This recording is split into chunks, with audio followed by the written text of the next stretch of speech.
Imagine as cenas. Nas ruas, motoristas somem de uma hora para outra enquanto dirigem os carros. Os acidentes são inevitáveis.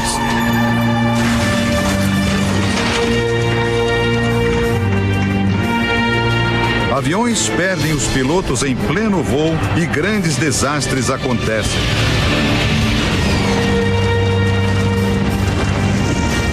Num piscar de olhos, milhões de pessoas desaparecem em todo o mundo. Seria este o cenário do arrebatamento, uma das profecias mais discutidas e temidas de todos os tempos. De acordo com a Bíblia, o arrebatamento será um evento sobrenatural, que transforma os escolhidos por Deus em espíritos subitamente transportados ao céu. Com isso, os fiéis arrebatados ficariam livres de uma série de catástrofes. Já os infiéis ficariam na terra e passariam por um grande sofrimento. Segundo a profecia, o arrebatamento vai acontecer antes de um período chamado de Grande Tribulação. 7 anos de catástrofes que terminam com uma grande batalha, o Armagedon, a disputa definitiva entre o bem e o mal. A crença no arrebatamento está presente no cristianismo e em outras religiões. O Islã, por exemplo, ensina que uma forte tempestade de vento destruirá o mundo e que fiéis muçulmanos serão salvos pelo profeta Maomé.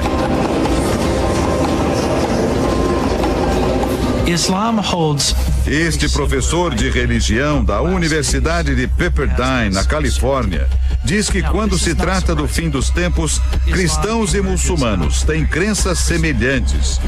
Segundo ele, isso acontece porque o profeta Maomé se inspirou em textos da Bíblia.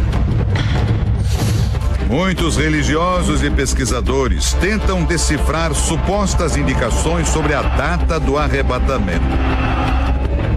O último livro da Bíblia, o Apocalipse, descreve grandes desastres naturais no período que antecede o fim dos tempos.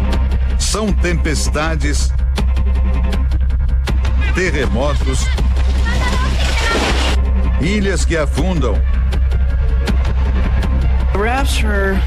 O jornalista Daniel Gansel escreveu vários livros sobre profecias da Bíblia. Ele diz que a questão do arrebatamento mexe muito com as emoções das pessoas. A maioria quer ver os filhos crescerem, casarem, terem outros filhos. Por isso, muita gente não suporta a ideia de que um arrebatamento estaria próximo. Por outro lado, diante das catástrofes globais, muitas pessoas acreditam que estamos perto do fim. A profecia descreve um cenário desolador. Milhões de casas e empresas abandonadas. Tremores de terra, incêndios. 1/3 da água do planeta ficaria envenenada. Doenças se espalhariam pelo mundo e um calor insuportável dizimaria milhares de vidas. Tudo isso numa proporção ainda maior do que as catástrofes que temos acompanhado. O tsunami que ocorreu na Indonésia em dezembro de 2004 e deixou mais de 200 mil mortos. O furacão Katrina em 2005, que arrasou a cidade de Nova Orleans, nos Estados Unidos. Os terremotos no Haiti e no Chile no ano passado, com milhares de mortos e desabrigados. E no episódio mais recente, o tsunami no Japão. A onda gigante destruiu cidades, deixou milhares de mortos e espalha até agora o medo da contaminação radioativa. Segundo as profecias, depois do arrebatamento, o mundo entraria em colapso. Os sistemas de saúde, por exemplo, iriam parar de funcionar. Com os hospitais superlotados, os médicos não teriam sequer condições de fazer a triagem dos pacientes. Este especialista em situações de emergência explica que a palavra triagem significa reunir as pessoas em grupos de 3. No primeiro grupo estão aqueles que, não importa o que os médicos façam, não têm chance de sobreviver. No segundo grupo, os feridos que podem esperar um pouco mais para receber tratamento. E, por último, as pessoas que precisam de tratamento imediato para evitar a morte. Diante do sumiço de uma parte da humanidade, o planeta mergulharia num caos profundo. Este é o autor dos livros que deram origem a filmes e séries de TV sobre o arrebatamento. Ele lembra do caos que seguiu o blackout de 1977, ocorrido em Nova York. Diz que quem já viveu uma situação de falta de energia sabe como é. Bastam alguns dias sem eletricidade para a comida estragar nas geladeiras, o abastecimento de água ser cortado, os sinais de telefonia desaparecerem.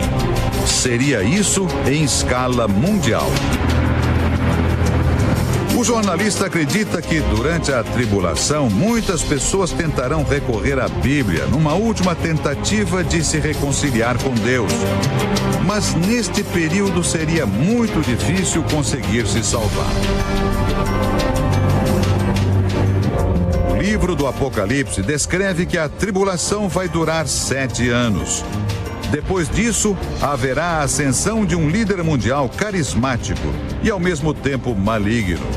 Um homem persuasivo e articulado que vai enganar a todos. É o chamado Anticristo.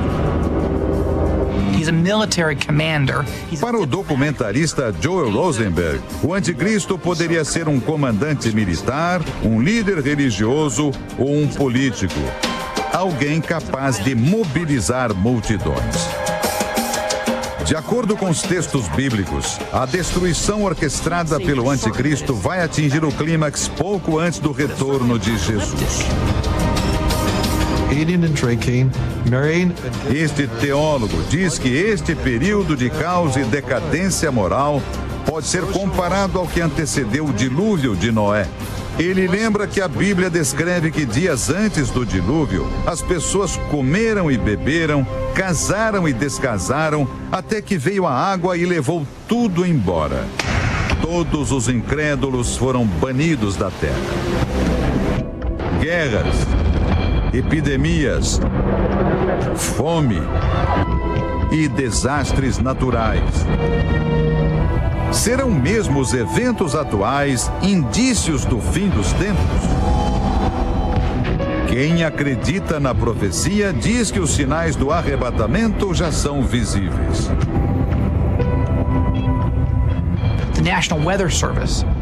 O documentarista diz que as profecias bíblicas podem ser comparadas aos serviços de previsão do tempo. Para ele, os profetas são como os meteorologistas. Antecipam grandes tempestades e desastres naturais para que as pessoas possam se proteger. Cabe a cada um decidir se vai se refugiar enquanto é tempo.